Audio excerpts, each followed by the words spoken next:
Existe-t-il un régime miracle pour la perte de poids? Ben non, non et non, c'est très clair. S'il y avait effectivement un super régime, ben tout le monde le ferait, on serait tous beaux, minces, sveltes et en bonne santé, ce qui n'est pas le cas.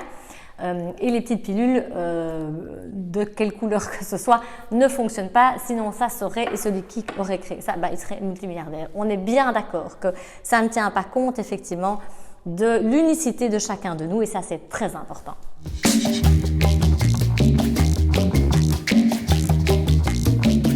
C'est la chrononutrition, hein. On se souvient, c'est très important de manger un petit déjeuner de roi, un lunch de prince, un dîner de pauvre, donc manger plus de protéines le matin et beaucoup moins le soir, plutôt des glucides.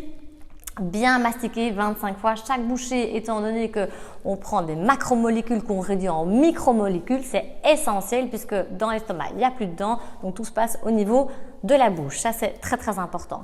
Faire de l'activité sportive régulière, ça ne doit pas être long, mais plutôt des petites activités au quotidien, de manière à être juste essoufflé pour utiliser effectivement son énergie.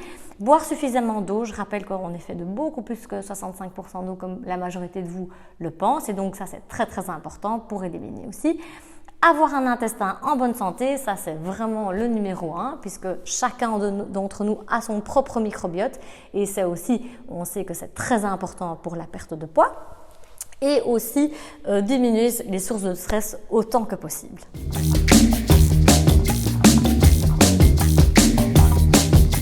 Alors, quels sont les pièges pour effectivement la perte de poids et ces fameux régimes? De nouveau, je pense que c'est très important. S'il y avait un régime unique pour tout le monde, ça se saurait et tout le monde serait tout à fait mince et en bonne santé. Sauf que nous sommes tous uniques. Nous avons tous un microbiote complètement unique qui pourrait être en fait notre carte d'identité de chacun, et donc on doit tenir compte de ça, c'est hyper important. Donc vraiment, il faut aller chez une personne qui va vous donner les informations que vous cherchez, et donc faire une analyse du microbiote, c'est très intéressant de voir de manière générale comment vous fonctionnez et avoir un bilan sanguin extrêmement détaillé pour voir et faire un régime. Alors j'aime pas le mot régime parce que c'est pas ça, mais c'est effectivement les apports qui sont déficitaires et organiser de mieux votre type de métabolisme et en fait faire quelque chose qui vous correspond.